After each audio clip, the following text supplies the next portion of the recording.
विधानसभा के अध्यक्ष हाजी बरकत जी, मंच पर विराजे इस राजस्थान के किसानों के बड़े नेता सुभाष जी, हमारी यात्रा के प्रभारी कालीचरण जी, हमारे लोकप्रिय सांसद राम सिंह जी, डॉक्टर दिगंबर सिंह जी, दलितों के नेता कैलाश सिंह मेघवाल साहब और हमारे यात्रा के जिला प्रभारी गौरी शंकर जी मंडालवाला,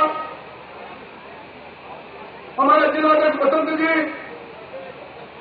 मेरे सामने विराजित रतनगढ़ के गांव ढानी ढानी से आए हुए मोतियों से मेरे किसान भाइयों और बड़ी संख्या में विराजित 25 माता और बहनों, सबसे पहले तो मैं आपका अभिनंदन करना चाहूंगा। आज तापमान 48 डिग्री को छू रहा है। गांव से चलकर इस रतनगढ़ के स्टेडियम तक इतनी बड़ी उपस्थिति में आकर आपने इस बात को दर्शा दिया है कि आपके मन में मौजूदा सरकार को उखाड़ फेंक के रखने की इच्छा है। आपके मन में वसुंधरा जी के प्रति और राजकुमार जी के प्रति स्नेह है, अपनापन है, अनुराग है। भाइयों, मौजूदा सरकार उसका जीवन 6 महीने शेष है। हमने सरकार के मुख्यमंत्री जी को इसी रतनगढ़ में सुना था। 2 सप्ताह पहले वो अपनी संदेश यात्रा लेकर यहां आए थे। तमाम सरकारी संसाधनों का दुरुपयोग हुआ। आंगनबाड़ी की हमारी बहनों को लाया गया। नरेगा के अंदर जो कर्मी काम कर रहे थे उन्हें यह कहकर लाया कि आपकी हाजिरी दर्ज हो गई, आप चलो।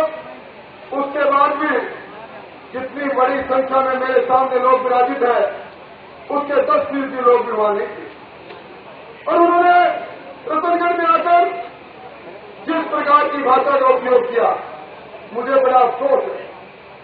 राज्य के मुखिया आए, 4.5 कोस बाद आए, अपना रिपोर्ट कार्ड लेकर आते और कहते हमने चूरू जिले के लिए, हमने राजस्थान के लिए, राजस्थान के गांव के लिए, राजस्थान के किसान के लिए हमने अमुक काम किए, कल्याणकारी योजनाएं बनाई। हम हमारे समझ में आती। अपने पूरे भाषण में जिस तरह पर वसुंधरा फोबिया से वो ग्रसित हो गए हैं, वसुंधरा जी से शुरू करके उन्हीं पर खत्म किया।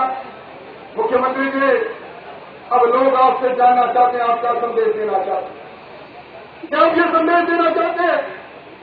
क्या आपने लोगों से वादा किया था कि आप बिजली के दाम नहीं बढ़ाएंगे? आपने 3 बार बिजली के दाम बढ़ा दिए।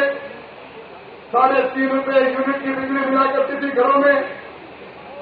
काम में आने वाली बिजली आपने 5.5 रुपये कर दी, 3 बार दाम बढ़ाकर। गांव के लोग बैठे। आज चूरू जिले की जिस तरह की भौगोलिक परिस्थितियां है, हमें गर्मियों में बिजली की जरूरत पड़ती है। हमारे यहाँ कृषि की बिजली की आवश्यकता कम है, पूरे कम है, पर घरों की बिजली के हालात क्या है? आज 24 घंटों के अंदर गांव में 4 घंटे बिजली नहीं। आज गांव में चले जाओ, गांव में पीने का पानी का प्रबंध नहीं। हाँ, एक चीज का बड़ा बेखूबी से प्रबंध किया है इन मुख्यमंत्री जी के राज में। अपना पूरा जिला 7 बजे बाद यूं लगता है शराब माफियों के शिकंजे में चला गया। हमारा पुलिस तंत्र इसमें लग जाता है। हरियाणा से अवैध शराब कहते किस तरह दंडनाते हुए जिले के छाती को रोकते हुए बीकानेर और श्रीनगर में चले जाए, इसमें हमारा पुलिस तंत्र लगा रहता है। मुझे तो बड़ा अफसोस होता है। ये रतनगढ़ जिसको लोग चूरू जिले की छोटी काशी कहते हैं, जब समाचार पत्रों में पढ़ते हैं आज अमुक महिला के गले से मंगलसूत्र खींच लिया गया और अमुक महिला के गले से चेन खींच ली गई। इस रतनगढ़ में एक दिन के अंदर 7-7 आठ चोरियां हो जाए, चोरियां बरामदगी हो जाए। मैं समझता हूं ये किस तरह का शासन है, कुशासन है या कुरान है। अब इसका फैसला जनता जनार्दन को करना है। आज राजस्थान जो वसुंधरा जी के शासन में विकसित राज्यों की श्रेणी में खड़ा था, आज राजस्थान की हालत क्या हो गई? हर वर्ग में, हर क्षेत्र में असंतोष है।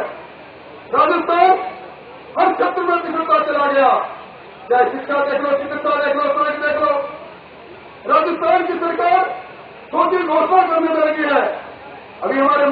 जी आए थे, रतनगढ़ के चिकित्सालय में जाकर फौरी तौर पर उद्घाटन करके चले आए।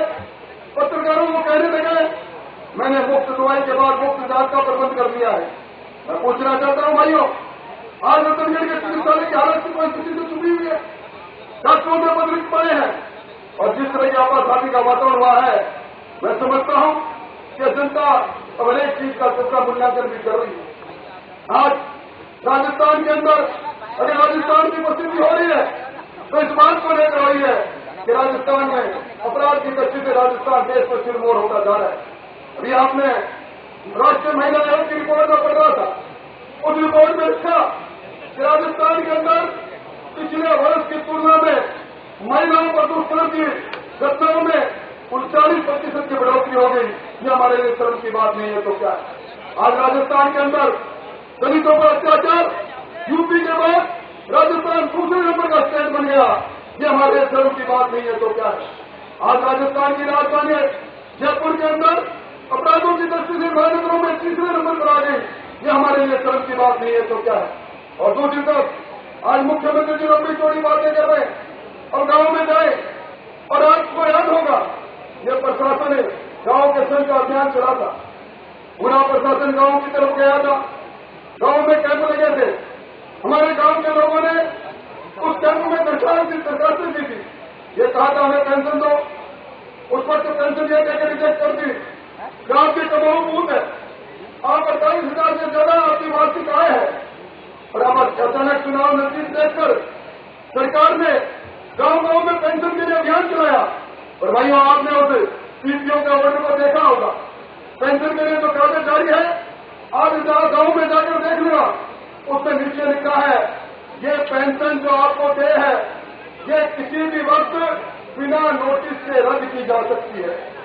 यानी एक लोक लुभावनी बातें, ये अक्टूबर के महीने तक आपको पेंशन मिलेगी और अक्टूबर महीने के बाद में ये पेंशन गायब हो जाएगी। मैं समझता हूं सरकारी खजानों को लुटाकर मुख्यमंत्री जी को और इनके मंत्रीगणों में भ्रम है कि वो जनता को भ्रमित कर लेंगे, पर राजस्थान की जनता भ्रमित होने वाली नहीं है।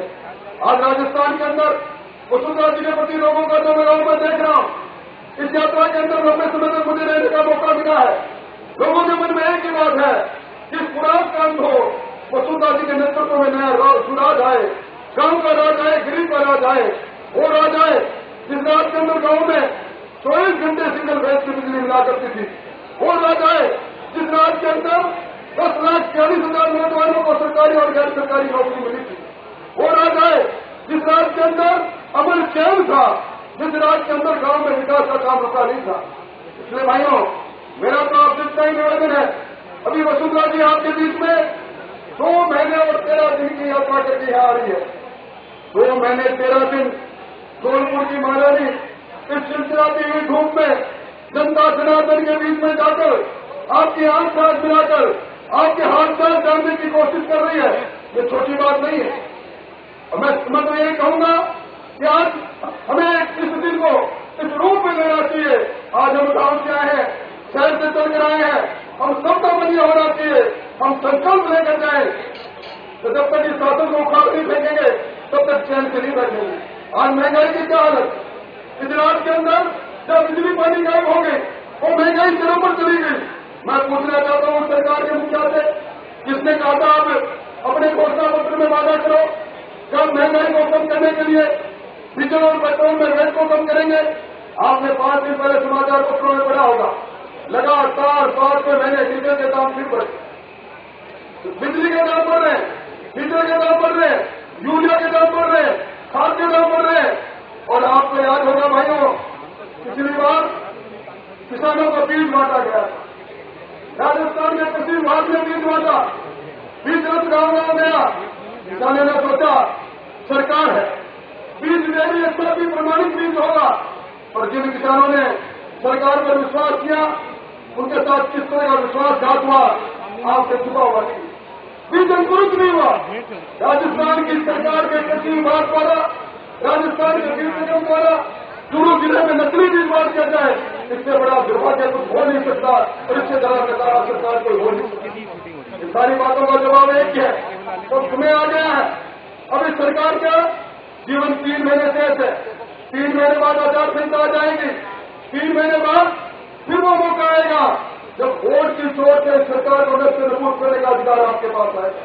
और आज की विधानसभा जिसके अंदर अभी से लोगों का आना जारी है, मैं समझता हूं रतनगढ़ तो हमारा अजय दुर्ग है, इस दुर्ग में हमारा नायक राजकुमार वर्मा है, पर पूरे जिले के अंदर 6 के सीटें जीतकर इस कांग्रेस के ताबूत में हम आज सीट ठोकेंगे और स्कूल सीट ठोकने के लिए ये सारे हमारे भाई सामने बैठे हैं। 36 और बरादरी के भाई सामने बैठे हैं और भी होने की आवश्यकता नहीं।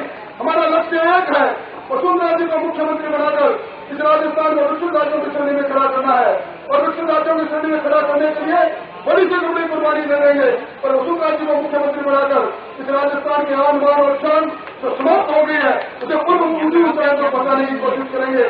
आप इतनी बड़ी संख्या में आए, आप सबका अभिनंदन करते अपनी बात समाप्त करता हूँ। बहुत बहुत धन्यवाद।